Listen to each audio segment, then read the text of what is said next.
सो है guys, news boy here. तो सबसे पहले हम लोग बात कर लेते हैं पैंथर वर्सेस जानी के बारे में। अब में से बहुत सारे लोगों को पैंथर के बारे में तो पता ही होगा, एक इंडियन रैपर है एंड जानी बता दूं एक पाकिस्तानी रैपर है, ठीक है। तो होता क्या है, कुछ दिन पहले पैंथर अपने इंस्टाग्राम पर लाइव आए थे एंड वहीं एक पाकिस्तानी फैन उनको कमेंट किया था लिखते हुए लव फ्रॉम पाकिस्तान, जिसका फिर पैंथर रिप्लाई किए थे no love from India and then फिर वो कुछ बोल दिए थे ना पाकिस्तानियों को। मैं दिखा देता हूँ, पहले आप देखिए। Love from Pak but no love from India dog, fuck Pakistan, straight up माँ की।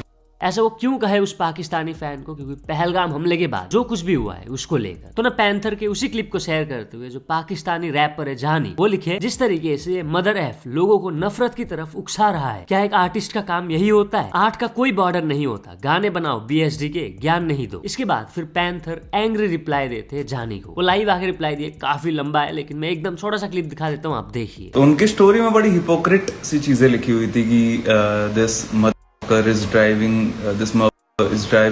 ड्राइविंग पीपल टू हेटरेड, और क्या था कि आर्ट हैज नो बॉर्डर्स, ये वो। भाई पहली बात तो वो हेटरेड नहीं है, I am driving people to love their own country. ये भी बता रहा कि this is not artist job, ठीक है। तो भाई मेरे को एक बात समझ नहीं आती कि ये सारी सोल, ये सारी इमोशंस, ये सारी भावनाएं की बातें आपकी तब कहाँ चली जाती हैं जब ये अटैक्स होते हैं, जब यहाँ पे जाने जाती हैं, जब टेररिस्ट अटैक होते हैं, तब आप अपनी कंट्री की तारीफें कर रहे होते हो, तब आप अपनी आर्मी पे प्राउड फील कर रहे होते हो। जो इंसानों की जिंदगियां जब जाती हैं, मेरे को समझ नहीं आता तब आपका ये सब कहाँ चला गया था। Art has no borders, art has no borders when you have to take the sympathy of Indian people, art has no borders when you have to get the numbers, but art has borders.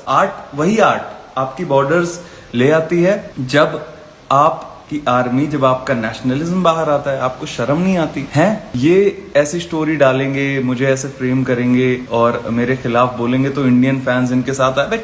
ये कोई नहीं आएगा, तुम्हें कोई नहीं भाव दे रहा। तुम्हें अगर लगता है कि तुम्हारा फैन बेस यहाँ पे जो है वो सुनेगा, नहीं सुनेगा, तुम अपने नंबर्स में देख लो और दिखेगा। तो चलिए नेक्स्ट अपडेट के बारे में बात करते चुकी है एक आदमी के बारे में जो सांप लेके पहुंच गए ट्रेन के अंदर। बेसिकली इनके एक हाथ में सांप था एंड एक हाथ से वो पैसे मांग रहे थे। नया तरीका पैसे मांगने का। ऑब्वियसली उनके हाथ में सांप है तो लोग डर जाएंगे ना, लोग नहीं चाहेंगे कि वो उनके सामने आए एंड वो पैसे दे देते हैं। तो इसको काफी सारे लोग क्रिटिसाइज कर रहे हैं। जैसे एक जन लिखता है new way of taking out money from hard working labour class inside Indian railway. तो चलिए नेक्स्ट अपडेट के बारे में बात करते चुकी है जुबिन गार्ग के बारे में। इनके डेथ का न्यूज तो आप सबको पता होगा, मैं भी पिछले 2 वीडियोस में बता चुका हूँ। जुबिन गार्ग को एक अंतिम बार देखने के लिए कितने सारे लोग गए थे वो आप सबको पता होगा, मैंने बताया था। लाख लोग भाई। एंड इसी के साथ जुबिन गार्ग का फ्यूनरल बन गया है the 4th largest mass gathering in the world history, entering the Limca book of records. इससे पहले सिर्फ 3 जन के फ्यूनरल में इतने सारे लोग गए थे। नंबर 1 माइकल जैक्सन, इसके बाद पॉप फ्रांसिस, इसके बाद क्वीन एलिजाबेथ II, सारे बाहर देशों के लोग ना। इसी के साथ जुबिन गार्ग का फ्यूनरल इंडिया में नंबर 1 लार्जेस्ट मास गैदरिंग बन चुका है। तो चलिए नेक्स्ट अपडेट के बारे में बात करते चुकी है कांग्रेस लीडर के बारे में जिनका नाम है प्रकाश, उनको मामा पागरे भी कहा जाता है। तो इन्होंने रिसेंटली क्या किया, प्राइम मिनिस्टर नरेंद्र मोदी का फोटो एडिट करके उनके में साड़ी लगा के उसको सोशल मीडिया में पोस्ट कर दिया। जैसे उनका वो पोस्ट या कमेंट वायरल हुआ तो महाराष्ट्र कल्याण के कुछ बीजेपी वर्कर्स उनके वहां पहुंच गए, एक साड़ी लेके उनको साड़ी पहना दी। मैं छोटा सा क्लिप दिखा देता हूँ, आप देखिए।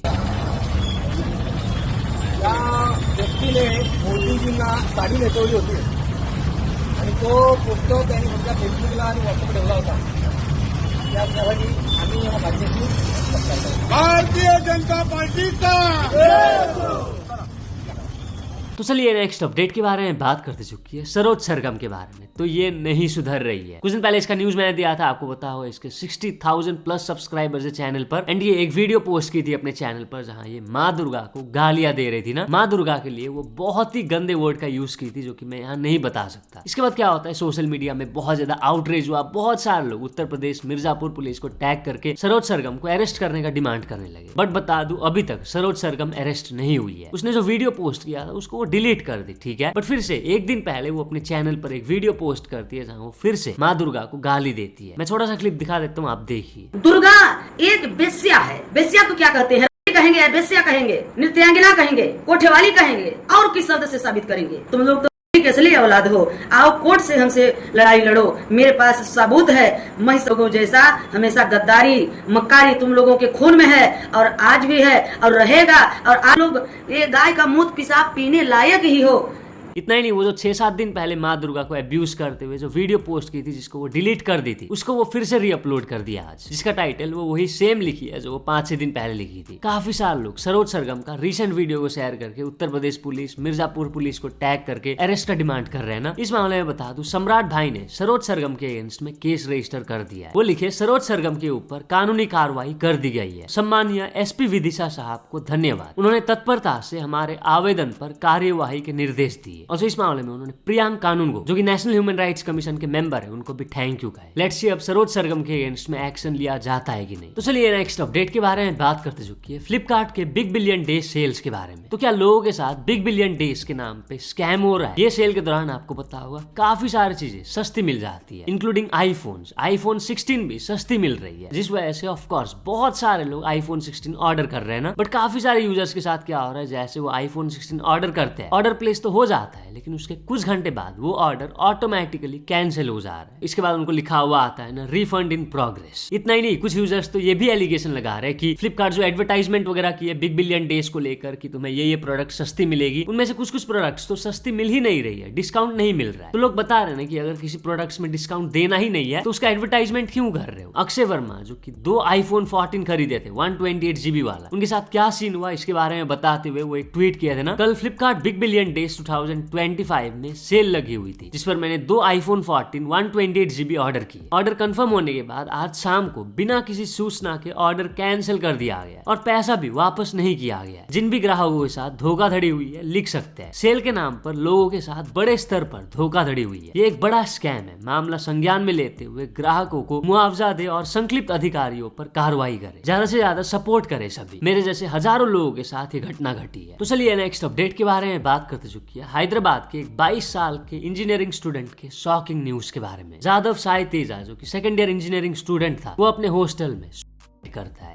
करने से पहले बता दूं, वो एक वीडियो भी रिकॉर्ड किया था ना। ऐसा वो क्यों करता है? क्योंकि उसके सीनियर्स उसको हैरेस करते हैं। साई तेजा का दोस्त बताता है 20 सितंबर को तेजा एंड उसके दोस्त डेविड का आर्गुमेंट हो गया था उनके एक जूनियर से, जिसके साथ आर्गुमेंट हुआ। उसका नाम है मुरली, जो कि फर्स्ट ईयर स्टूडेंट है। आर्गुमेंट के बाद जो मुरली है वो अप्रोच करता 4th ईयर स्टूडेंट चिन्ना बाबू को फॉर सपोर्ट, जिसके बाद चिन्ना बाबू उसके दोस्तों के साथ मिलकर तेजा एंड डेविड को बहुत बुरी तरीके से पीटते हैं। पीटने के बाद वो सारे मिलकर तेजा को एक बार ले जाते हैं एंड बार में चिन्ना बाबू एंड उसके दोस्त बियर वगैरह पीते हैं, दारू पीते हैं एंड बिल वो बना देते हैं 10,000 का। इसके बाद वो तेजा को फोर्स करते हैं कि तुम अब 10,000 रुपए पे करो। यही सब ना झेल पाने की वजह से जो साई तेजा है वो करता है। इस मामले में बता दो, चिन्ना बाबू एंड बाकी लोगों के अगेंस्ट में केस रजिस्टर हो चुका है। पुलिस अब इन्वेस्टिगेट कर रहे हैं ना। तो चलिए नेक्स्ट अपडेट के बारे में बात करते चुकी है, शाहरुख खान के बारे में। तो शाहरुख खान को फाइनली रिसीव हुआ उनका फर्स्ट नेशनल अवार्ड। यस, आप देख सकते हो इंडिया की प्रेसिडेंट द्रौपदी मुर्मू शाहरुख खान को नेशनल अवार्ड दी। तो चलिए नेक्स्ट अपडेट के बारे में बात करते चुकी है, एक्सिस बैंक के बारे में। नवरात्रि चालू हो चुका है, आपको पता होगा। इसी के चलते एक्सिस बैंक ऑफ इंडिया का एक एड आउट हुआ है, जिसको लेकर काफी सारे लोग गुस्सा है। एड में दिखता है जो लोग है वो नवरात्रि सेलिब्रेट कर रहे होते हैं, उतने में एंट्री हो जाता है सेंटा क्लॉज का। तो इसको लेकर लोग खुश नहीं है। एक ट्वीट आप देख सकते हो, हेलो एक्सिस बैंक, तुम्हारे एड में नवरात्रि का पर्व है और तुम इसमें सेंटा घुसेड़ रहे हो, दोगले। इसे समय रहते हटा दो वरना ऐसी धज्जियां उड़ेंगी कि खुद तुम्हारी औलाद एक्सिस बैंक में खाते बंद करा लेंगी। इसी ट्वीट को रीट्वीट करते हुए संजय दीक्षित लिखे, हेलो एक्सिस बैंक, ये एड को हटाओ नहीं तो मैं अपने 4 एक्सिस बैंक अकाउंट को क्लोज कर रहा हूँ। और जो नवरात्रि की बात हुई रहा तो बात करते हैं garba in New York city time square के बारे में। तो यूएसए में रह रहे Indians New York city time square में जाके गरबा करते हैं। देखने में काफी बढ़िया लग रहा था, कलरफुल एकदम, है ना। बट इस वीडियो को शेयर करते हुए एक जन लिखते हैं, क्या ये नेसेसरी था? यही सब रीजंस की वजह से फॉरेनर्स इंडियंस को हेट करते हैं। अब काफी सारे लोग इसको डिफेंड कर रहे हैं ना। लोग बता रहे हैं कि यस, ये एब्सोल्युटली नेसेसरी था। इंडियंस वहां सेलिब्रेट कर रहे हैं अपना फेस्टिवल एंड ये सब वो कर रहे हैं परमिशन लेके अथॉरिटीज से। एक और मुझे लिखता है, ऐसे परफॉर्मेंसेस कॉमन है टाइम स्क्वायर में, ये लोग किसी को डिस्टर्ब नहीं कर रहे, just chill and come out of your inferiority complex. तो चलिए नेक्स्ट अपडेट के बारे में बात करते चुकी है, डॉक्टर के वायरल वीडियो के बारे में। तो होता क्या है, एक जर्नलिस्ट पहुंच गए हॉस्पिटल एंड वो चाहते थे स्पेशल ट्रीटमेंट उनके लिए। क्यों? क्योंकि वो जर्नलिस्ट है। बट जो डॉक्टर है वो रिफ्यूज कर देते स्पेशल ट्रीटमेंट। वो फिर जर्नलिस्ट को बहुत कुछ सुना देते हैं एंड जो डॉक्टर की है उसको काफी सारे लोग अप्रिशिएट कर रहे हैं। मैं दिखा देता हूँ जो वीडियो वायरल जा रहा है, आप देखिए। सुन ले भाई, वीडियो भी बना ले। मैं वीडियो बना रहा हूँ। Attention deficit hyper activity disorder है मुझे। यहाँ पे आप अंदर नहीं आएंगे। नमस्ते, संजनता कैसी है? योगी जी प्रणाम, राम राम, जय श्री राम। ये अंदर नहीं आएंगे आप लोग, बिल्कुल नहीं आएंगे। पहली चीज ये, आप बिना पूछे मुझसे अंदर नहीं आएंगे जब तक आपके पास प्रॉपर एप्लीकेशन नहीं होगी। जैसे अभी इन्होंने सर से बात करी, अब ये आ सकते हैं। अब मैं इनकी बातें नहीं सुनूंगा, पर अपनी मर्जी से। यहाँ का मालिक मैं हूँ। जय श्री राम। जनता से मेरा अनुरोध है, ऐसे लोगों से ना डरे।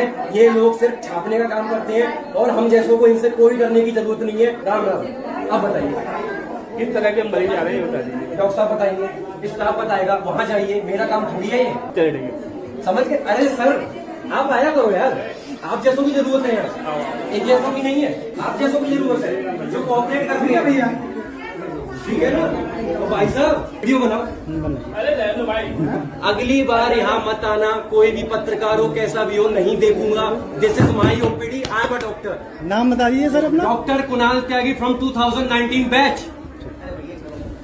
तो चलिए नेक्स्ट अपडेट के बारे में बात करते चुकी है अभिनव कश्यप के बारे में। तो रिसेंटली ये सलमान खान के बारे में बहुत कुछ बोल देते हैं, जिसके बाद काफी सारे लोग गुस्सा है। जिनको नहीं पता बता दूं, अभिनव कश्यप ने दबंग मूवी को डायरेक्ट किया था। वो एक इंटरव्यू में कहते हैं जब वो दबंग मूवी बना रहे थे उस टाइम पे सलमान खान को सोनू सूद की बॉडी से इनसिक्योरिटी थी। और जो वो बताते सलमान खान सेट पर हमेशा लेट आते थे, पूरे क्रू को बहुत ज्यादा वेट करना पड़ता था उनके लिए। और जो बताते कि उस टाइम पे सलमान खान का इमेज छिचोरा एंड मवाली का था। एंड दबंग मूवी ने ही उन्हें एक डिफरेंट और बेटर इमेज दिलाने में हेल्प की। और जो सलमान खान के लिए गुंडा, बदतमीज, गरीब बिहेवियर, इन जैसे वर्ड्स का भी वो यूज करते हैं। और जो वो बताते हैं कि सलमान खान अपने बॉडी को मेंटेन करने के लिए इंजेक्शंस लेते हैं एंड और भी वो बहुत कुछ बोलते हैं। और जो वो सलमान खान के ऊपर ये भी एक्यूजेशन लगाते हैं कि वो ड्रग्स लेते हैं। बहुत कुछ ही वो कहे भाई उस इंटरव्यू में। अगर तो आप देखना चाहते हो, link is in the description. तो अभी एजाज खान अभिनव कश्यप जो कि अनुराग कश्यप के भाई है, उनको एंग्री रिप्लाई दिए। क्या कहे वो आप देखिए। एक डायरेक्टर है अभिनव कश्यप, अनुराग कश्यप का छोटा भाई है। बड़ा भाई और छोटा भाई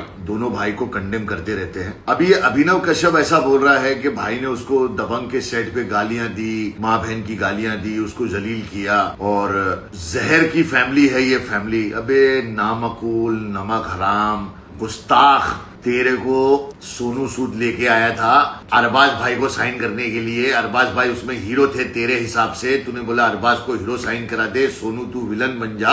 और ये फिल्म तो अरबाज खान ने स्टोरी को सुना, उसको बहुत अच्छा लगा, तो उसने सलमान भाई को बोला। तो सलमान भाई ने बोला ठीक है मैं ये फिल्म करता हूँ नए डायरेक्टर के साथ, सोनू सूद को विलन लेता हूँ और तू इसमें बन जा प्रोड्यूसर। ऐसे तेरा करियर बना था। दबंग के बाद तेरे को कोई फिल्म नहीं मिली, एक बेशरम मिली, उसमें भी तूने रणबीर कपूर को इतना सताया क्योंकि तेरे को डायरेक्शन का डी नहीं आता है। तू एक चुन्ना मुन्ना दुन्ना एक छोटा सा राइटर है और बाकी भाई के तक पहुंचने में, सलमान खान तक पहुंचने में ना तेरे जैसे कई कीड़े मकोड़े जमीन के अंदर गए तो निकले ही नहीं बाहर वापस। समझा क्या? तो चलिए नेक्स्ट अपडेट के बारे में बात करते चुकी है आकाश भोले के बारे में। तो एक स्विगी डिलीवरी बॉय के कारण इनको जॉब मिला। कैसे, इसके बारे में बताते हुए वो एक ट्वीट किए थे ना। वो बताए कि उनका जॉब इंटरव्यू था एंड उन्होंने कैब बुलाया था, बट कोई भी कैब नहीं आ रहा था, ट्रैफिक बढ़ते जा रहा था एंड क्योंकि वो काफी लेट हो रहे थे इसलिए लोकल ट्रेन में जाने का तो कोई सवाल ही नहीं था। बट जहाँ वो वेट कर रहे थे वहाँ एक स्विगी डिलीवरी बॉय आते हैं। बेसिकली आकाश के ही फ्लैटमेट ने ऑर्डर किया था खाना एंड वो ऑर्डर देने स्विगी डिलीवरी बॉय आए थे एंड आकाश ने वो स्विगी डिलीवरी बॉय को कहा कि मुझे ऑफिस तक छोड़ दोगे। जब वो डिलीवरी बॉय से पूछे तो उन्हें लगा कि स्विगी डिलीवरी बॉय ना करेंगे, लेकिन जो डिलीवरी बॉय है वो कहते हैं हाँ भैया चलो, नौकरी की बात है। फिर वो आकाश को ऑफिस तक छोड़ते हैं एंड आकाश को जॉब मिलता है। लास्ट में आकाश लिखे ना, मैं इतने रश में था कि मैंने वो डिलीवरी बॉय का नंबर नहीं लिया, बट आप कहीं भी हो अनुज जी, आपके काइंडनेस ने मेरे लाइफ को चेंज कर दिया। Swiggy, this guy deserves a promotion. तो बस आज के लिए बस इतने अपडेट्स थे। अगर तो वीडियो पसंद आया तो लाइक जरूर कर देना।